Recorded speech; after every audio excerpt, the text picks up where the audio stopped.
In 2025, you can order everything you need with just one click. And that also means thousands of retail chains are at risk of closing down. While Amazon and other online giants are celebrating, a wave of long-standing retail chains, from Joann Fabrics and Walgreens to even Macy's, are preparing to close hundreds, even thousands of stores. Places that were once the community's common living rooms are now just deserted parking lots. But this isn't just about economics. This is a story about life. Grandparents no longer have a place to take their grandchildren shopping. Families no longer have a place to gather on weekends. And patients in rural areas have to drive an extra 50 miles just to buy medicine. In this video, we'll go through 10 major names that are disappearing from the US retail landscape and decipher why this is not just an inventory clearance, but a sign of a completely new era. This is an independent analysis based on publicly available data and is not intended to provide financial or political advice. Let's get started. You know, the United States spends about 25% of its GDP on healthcare, which is over $4 trillion annually. To put it simply, for every $4 you earn goes into the healthcare system. Yet, in 2025, one of the largest pharmacy chains, Walgreens, is preparing to close over 600 stores. A bitter paradox. The country spends the most in the world on healthcare, yet it's becoming increasingly difficult for people to buy medicine. Walgreens was once a symbol of convenience. You could walk a few blocks to buy aspirin, cold medicine, or simply a bottle of body wash. But now, this system is cutting hundreds of points of sale. The reasons given were prolonged losses, customers switching to online medication ordering, and mail-order pharmacy services. Consumers prefer to receive medication at home rather than stand in line, and Amazon Pharmacy didn't miss the opportunity to enter this field. The issue is not just e-commerce. Another mess lies in US health insurance policy. With hundreds of insurance companies and thousands of package types, many patients buying medication find themselves in situations where one insurance covers it and another does not. Walgreens, instead of just selling medicine, they have to bear additional costs for personnel and IT systems to handle complex insurance paperwork. Adding to the pressure of price reductions from pharmaceutical corporations, the already thin-margin business model is now almost unbearable. And in your opinion, who is affected the most?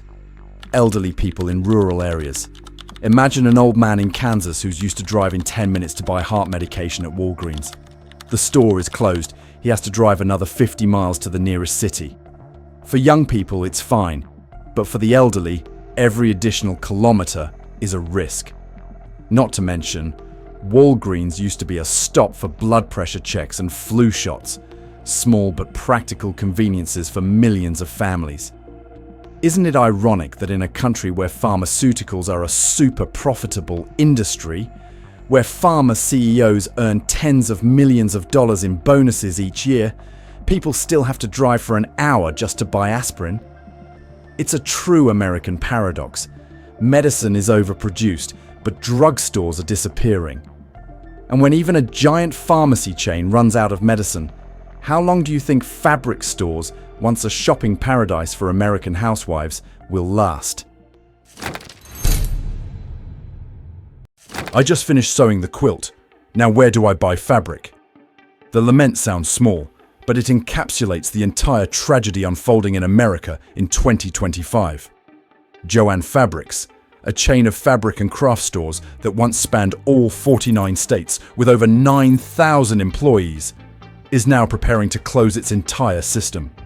Yes, not a few dozen, not a few hundred, but the entire thing.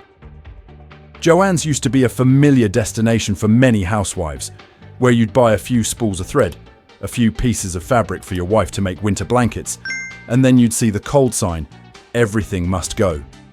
It feels like losing an old friend, not noisy, but always present in life. What do you think is the reason this brand had to close permanently? The familiar answer, rising rent costs, expensive labor, and competition from Amazon and Etsy. But there's another reason that few people talk about. Young Americans today do less crafting, and they're less interested in spending hours sewing or doing DIY projects. Meanwhile, the older generation, those who are close to Joann, are cutting back on spending and relying more on pensions and health insurance. In other words, Joann didn't just lose because of the economy, but also because consumer culture had changed. An elderly woman in Columbus used to bring her granddaughter to Joann's every weekend to choose fabric for sewing. It's not just shopping, it's a family ritual, a moment when two generations sit together, piecing together every fragment of memory. Now that the shop is gone, the granddaughter can still buy fabric online, but she's lost the opportunity to be taught each stitch and needle point right there on the spot by her grandmother. A small community, bound together by every spool of thread, is now replaced by a home-delivered package in an Amazon box. Ironically, America has always prided itself on being the land of creativity, the land of makers, yet even the craft industry hasn't escaped the hammer of e-commerce. It turns out that in this 21st century, we no longer have time to patch things up. Only the Add to Cart button remains. Joann's collapse means thousands of jobs are lost. But more worryingly, it shows the disappearance of community spaces, places where Americans once found simple joys, choosing fabric, discussing family matters, meeting neighbors. When a store closes, people not only lose a place to shop, but also a part of Main Street America. And if a chain of fabric stores, which are tied to family memories, can't survive, imagine what will happen to household goods stores. Don't take your eyes off it. There's a story that's both funny and bittersweet. Bed Bath & Beyond, a name that was spectacularly rescued by Overstock in 2023, is now once again in need of Beyond's help. It sounds like an old American movie. The main character escapes a spiral of misfortune in the first part, only to be in danger of being taken down in the second. Specifically, after Overstock rebranded as Beyond Incorporated. To revive the system, many hope this will be a new chapter. But in reality, the hundreds of remaining Bed Bath & Beyond stores in 2025 will continue to close. The closing sale, 70% off sign appeared more often than the Merry Christmas sign. And the American middle class, which viewed this chain as a place to buy moderately priced, reasonably good quality household goods, has now lost another familiar destination. Are you thinking of a single cause? Yes, e-commerce is the main driver. Amazon turns every towel and blender into a click of a button. But the deeper cause is a decade of poor management, from excessive inventory that no one buys to an endless coupon strategy that makes customers only visit during promotions. The results are probably clear to everyone, right? Negative profit margins. The brand is gradually becoming a laughingstock in the retail industry. Think of a middle-class family in New Jersey. Every school year they stop by Bed Bath & Beyond to buy bedding for their child who is about to move into a college dorm. It's not just about buying things, it's a rite of passage for American families. Now, that ritual has become entering discount codes on Amazon, then receiving a cold box at the front door. Those everyday moments, those small cultural vignettes, are disappearing along with the chain stores. The name Bed Bath & Beyond once conjured images of an endless home goods supermarket. Now it's truly beyond bankruptcy, far beyond bankruptcy. A prime example of how poor management can lead you back into a deep hole, even if you're saved once. But if you think this tragedy only happens to middle-class chains, just wait and see what's happening to Macy's, a shopping icon that was once the pride of America. Do you still remember the familiar scene every Thanksgiving? Millions of Americans turn on their TVs to watch the Macy's Thanksgiving Day Parade. The giant balloons, the dazzling floats, symbolizing the pride of the American dream. And then, in 2025, cut to a deserted Macy's store, empty shelves, and a store closing, everything must go sign hanging limply in front of the door. A scene transition that only Hollywood could have come up with, but in reality, it's happening right next to us. Macy's announced plans to close over 150 stores, mostly in downtown areas of major cities and formerly bustling shopping districts. These giant buildings, once symbols of American consumerism, are now becoming a huge cost burden. Even the flagship store in Herald Square, New York, considered a retail mecca, is being considered for downsizing. Many people blame Amazon, but the deeper reality is the change in the American middle class. The generation of parents who once considered Macy's a holiday shopping destination, investing in a mid-range upscale image, is now being squeezed by healthcare costs, tuition, and credit card interest. Additionally, the soaring cost of commercial space in the city center, coupled with petty crime, makes the offline shopping experience increasingly unappealing. To put it bluntly, Macy's isn't just losing because of strong online competition, but also because their core middle-class customers no longer have the disposable income to spend on what's called the shopping experience.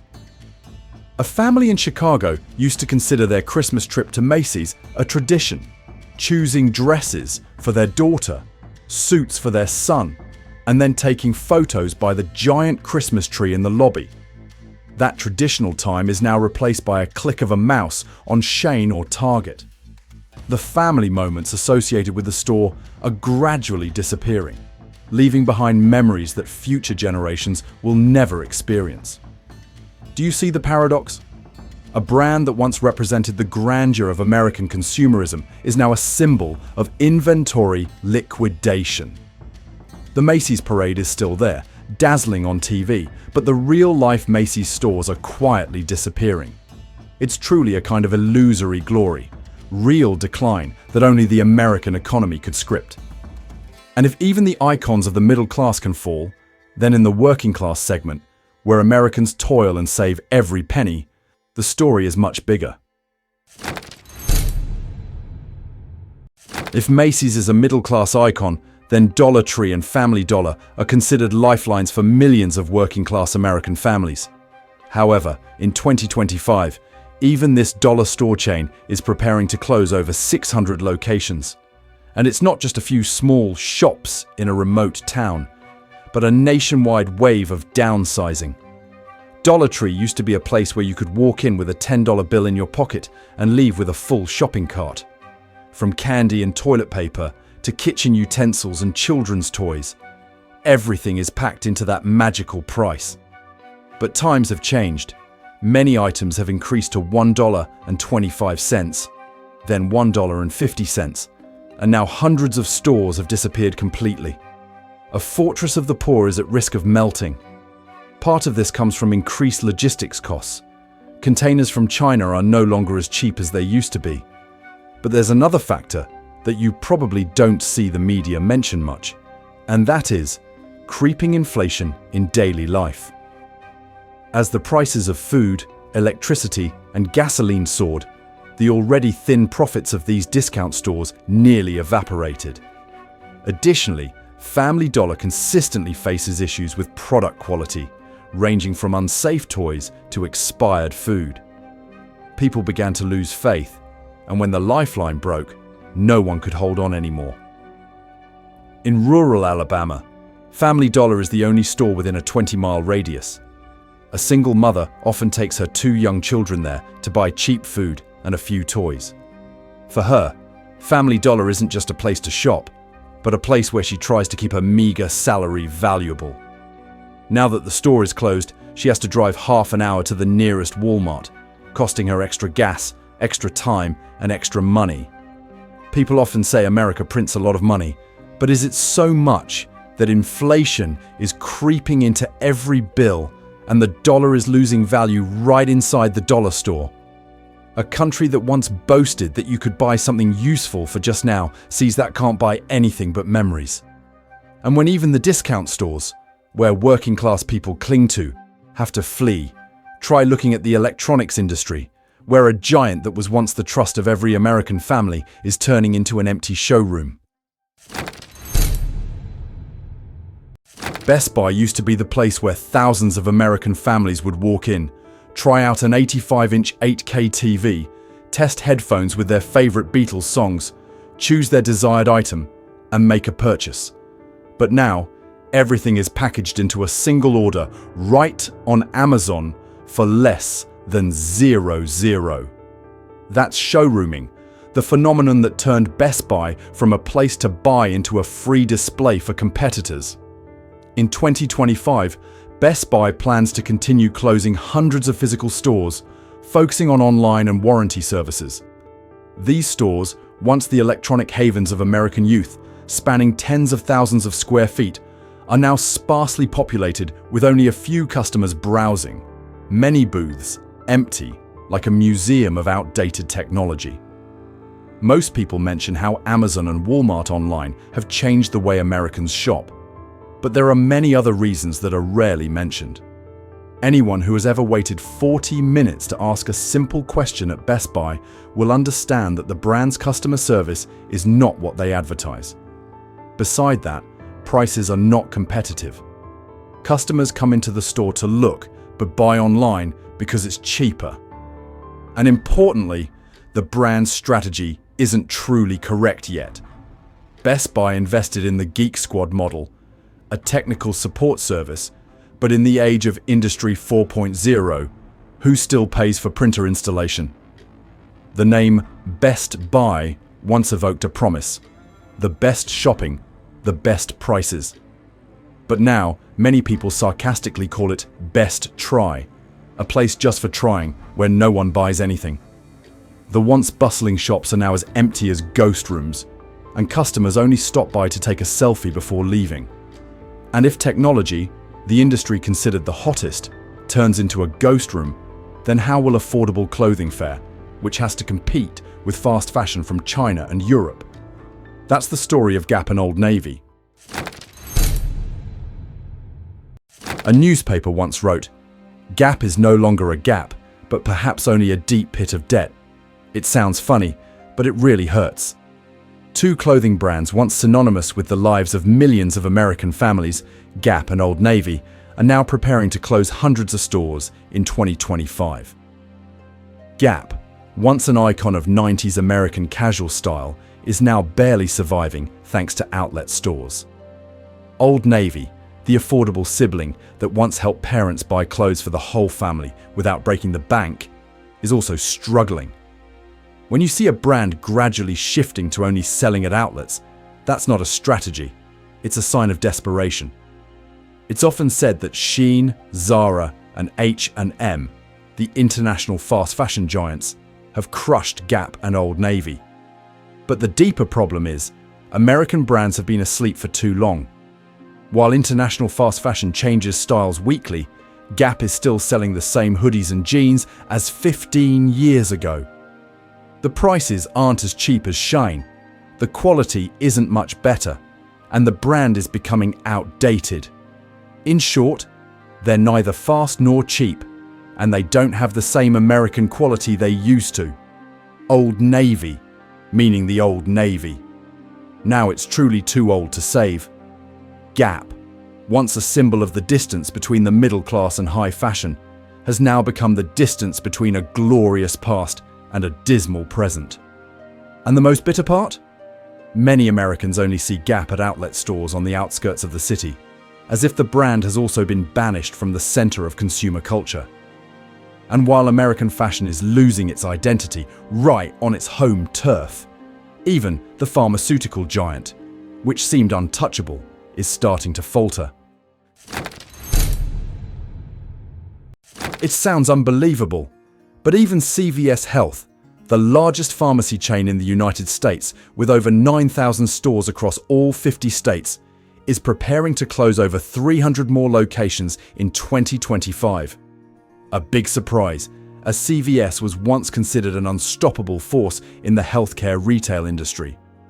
In the announcement, CVS said it would restructure to focus on its online, telehealth, and digital healthcare services. It sounds very modern. Appointment booking apps, online doctors, prescriptions delivered to your door. But what's the reality out there? Many stores are closed, And many neighborhoods have lost a familiar stop where you could buy aspirin, have your blood pressure checked, and get a flu shot, all in one place. An elderly woman in Florida, who was used to visiting the CVS near her home every morning, buying her heart medication and chatting with the sales staff, who were also familiar faces in the community. Now that the store is closed, she is advised to download the CVS Health app. But ask yourself, can a nearly 80-year-old woman who is still unsure about opening emails order a prescription using a mobile app? Modern technology sometimes overlooks the very group of people who need it most. The reason for this disappearance is also partly due to Amazon Pharmacy and online services, which are a major threat. But deeper down, CVS also made quite a few mistakes. First, there was the massive but uncoordinated investment in technology. Many systems had cumbersome apps that older customers found difficult to use. Next is the overload in the drug supply chain, which leads to increased operating costs and reduced store profits. And notably, the all-in-one strategy, from selling medicine to providing medical services, caused them to spread their resources thin. To put it simply, they wanted to be both a hospital and a convenience store, and as a result, they fell short in both areas.